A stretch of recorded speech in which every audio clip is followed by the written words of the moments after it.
दुखी है। समझिए, उसके लिए रामायण पढ़नी पड़ेगी महाराज, अन्यथा न लेना मेरे बात को।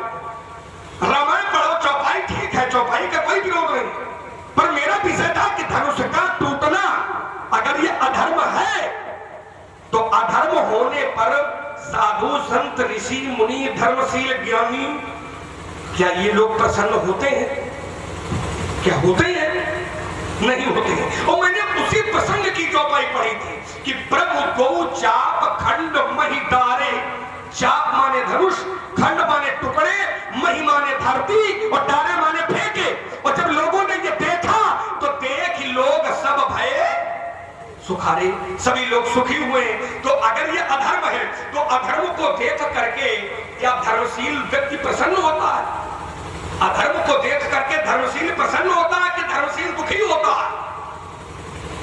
ध्यान दीजिए, तो अधर्म को देख करके धर्मशील प्रसन्न नहीं होता है, अधर्म को देख करके धर्मशील दुखी होता है। अब मैं फिर इसी से एक प्रमाण फिर दे रहा हूं। अगर धनुष तोड़ने वाले ने अपराध किया है, आपने फिर वही कहा, फिर उसी वक्तव्य को दोहराया कि धनुष तोड़ने वाले ने अपराध किया है, धनुष तोड़ने वाले ने गलत किया है और ये लोग उसका समर्थन कर रहे हैं। तो मेरा फिर विरोध है कि अगर उसने गलत किया है, अगर धनुष तोड़ने वाले ने अपराध किया है, तो ईमानदारी से सोचिए, सभी लोग बैठे और सुधी श्रोता बैठे कि अगर धनुष तोड़ने वाले ने अपराध किया है तो जिस समय धनुष तोड़ने वाले धनुष को तोड़ा और तोड़ करके धरती पर फेंका तो लोग कर रहे हैं क्या? तो शास्त्र कहता है कि करें आरती पूर्व नर नारी और जैन छावर वित्त विशारी। धनुष तोड़ने वाले की लोग आरती उतार रहे हैं। अब ईमानदारी से बताओ कि अपराध करने वाले की भैया को आरती उतार था? अपराध करने वाले की कोई आरती उतारता है? हो ही सकता है कि हम लड़का आने हम ज्यादा न पढ़े हो तो महाराज जी हो शंकराचार्य कम से कम ही बताओ चिंतन करिए थोड़ा कि अगर उसने अपराध किया है तो अपराधी व्यक्ति की क्या कोई आरती उतारता है? तो यहाँ पर क्या हो रहा है धनुष तोड़ने वाले के साथ में? हम मूल बिंदु नहीं छोड़ते, हम वही टिकते हैं। धनुष तोड़ने वाले ने धनुष को तोड़ा तो धनुष तोड़ने वाले की मिथिला के लोग आरती उतार रहे हैं। अब आप कहते हो कि उसने अपराध किया है तो अपराधी व्यक्ति की आरती क्या साधु संत ऋषि मुनि महात्मा उतारते हैं? हमने नहीं सुना है। क्या साधु संत ऋषि मुनि महात्मा अपराधी की आरती उतारते हैं? अपराधी की आरती नहीं उतारते हैं, लेकिन यहाँ कर ही आरती पुर नर नारी और देई निछावर। धनुष तोड़ने वाले की न्यौछावर उतार उतार के दे रहे हैं। अब थोड़ा विचार करिए कि धनुष तोड़ने वाले ने अगर अपराध किया है तो अपराधी व्यक्ति की भैया को न्यौछावर उतार के देता है का? अपराधी की कोई न्यौछावर उतार के देता है का? अपराधी की न्यौछावर उतार के पंडित जी नहीं दीन जा दिया है। यहाँ देखा हमारी ओर वहां न झाका। आगे बोलो, आगे बोलो। तुमका तो आगे तो फंसे, आगे बोलो तो। धनुष तोड़ने वाले की लोग आरती उतार रहे हैं तो अपराधी व्यक्ति की कोई आरती नहीं उतारता है। धनुष तोड़ने वाले की लोग न्यौछावर उतार उतार के दे रहे हैं और अपराधी व्यक्ति की कोई न्यौछावर नहीं देता है पंडित जी। अपराधी व्यक्ति ने अगर अपराध किया है तो न्यौछावर नहीं उतारी जाती है, न्यौछावर उतार के नहीं दिया जाता है, अपराधी व्यक्ति के उतार उतार के दिए जाते हैं। अच्छा, समझते नहीं हो बात को, निकल पड़ते हो रात को फिर कहते हो अंधेला है। समझिए, तो पहली बात तो उसने अपराध नहीं किया है। अब आपने कहा सीता की माता दुखी है, नहीं, गलत है। सीता की माता धनुष के टूटने पर दुखी नहीं है।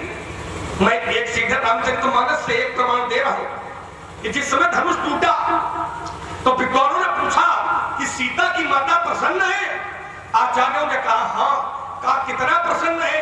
तो प्रमाण दे दिया, सखिन सहित हर्षी। हर्षी, हर्षी माने प्रसन्न। सीता की माता अकेले प्रसन्न नहीं है धनुष के टूटने पर, सखिन सहित हर्षी अति रानी। कितना हर्षी है? कहा इतना प्रसन्न है कि जैसे सूखत धान अपरा जनु पानी। जैसे धान की फसल सूख रही हो, वो अचानक बरसात हो जाए तो धान की फसल सूख जाए और पानी बरस जाए तो धान की फसल के लिए यह प्रसन्नता का विषय बनेगा पानी बरसना, कि धान की फसल के लिए कष्ट का विषय बनेगा पानी का बरसना? ध्यान दीजिए, थोड़ा कृषक लोग बैठे कि धान की फसल सूख रही हो और सूखती हुई धान की फसल में बरसात का होना, यह फसल के लिए प्रसन्नता का विषय है कि फसल के लिए कष्ट का विषय है? प्रसन्नता का विषय है। तो सीता की माता है धान और धनुष का टूटना है पानी का बरसना। तभी तो आचार्यों ने कहा कि सूखत धान और पराजन पानी। वही सीता की माता इतना प्रसन्न है कि जैसे सूखती हुई धान की फसल में अचानक जल वृष्टि हो जाए तो सीता की माता प्रसन्न है। तो रही बात जालंधर का जो उदाहरण दिया है वो बैठ नहीं रहा है। क्यों? क्योंकि वहां अधर्म है लेकिन यहाँ पर धर्म है। आवश्यकता पड़ेगी तो ये भी बताऊंगा कि धर्म कैसे है, आवश्यकता पड़ेगी तो ये भी बताऊंगा। तो ये उदाहरण आपका ठीक नहीं बैठा है। वार्ताएं और भी है आपकी, ऐसा है, ऐसा नहीं कि नहीं है। एक उदाहरण आपने महात्मा दुर्वासा का भी दिया है, उदाहरण नहीं है, पर मेरा विचार है कि वार्ता लंबी होने पर तर्क का जो रस लोगों को मिलना चाहिए उसमें कहीं ना कहीं से विघ्न आता है। इसलिए कई बातें मैं आपकी छोड़े दे रहा हूं। अगर आपको लगे कि लक्ष्मण ने इसका उत्तर नहीं दिया है तो हमको आप बता देना, मैं उन बातों का भी उत्तर दे दूंगा। बशर्ते दे इसलिए नहीं रहा हूं कि वार्ता लंबी ना हो। वार्ता समास शैली में होती है तो लोगों को रस बनेगा। इसलिए मैं अपनी वाणी पर विराम लगाता, आपसे उत्तर की प्रतीक्षा करता और व्यास जी को धर्म मंच पर आहूत करता। बहुत कुछ बोले। हाँ, हमारे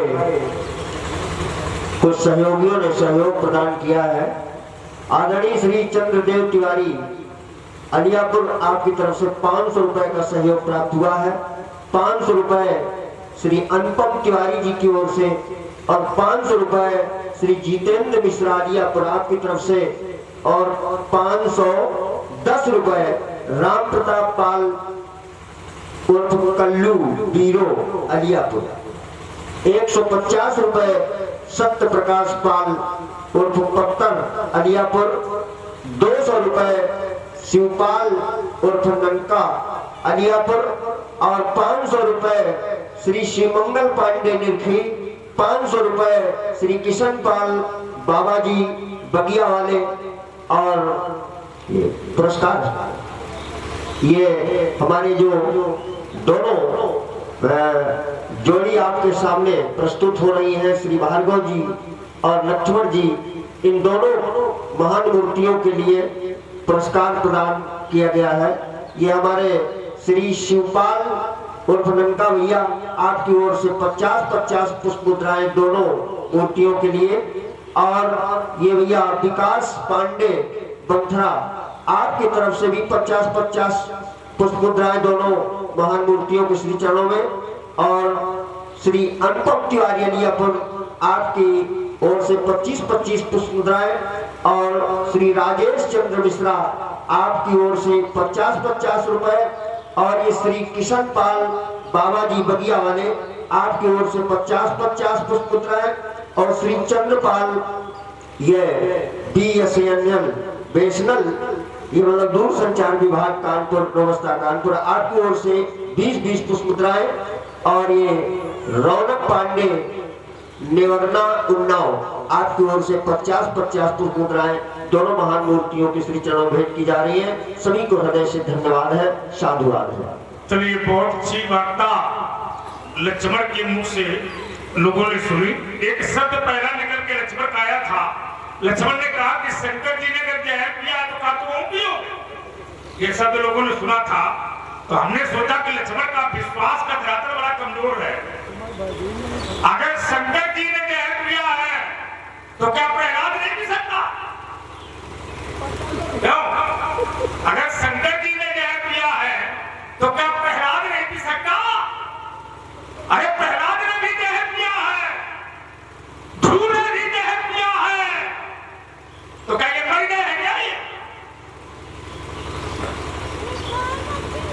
जहर जहर है लेकिन उसी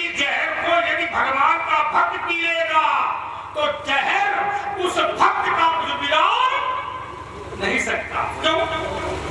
क्योंकि अहम भक्त पराधीन, भगवान का भक्त यदि है पिता है तो भगवान उसके भक्त की रक्षा करता है, ना कि वो मारता है। और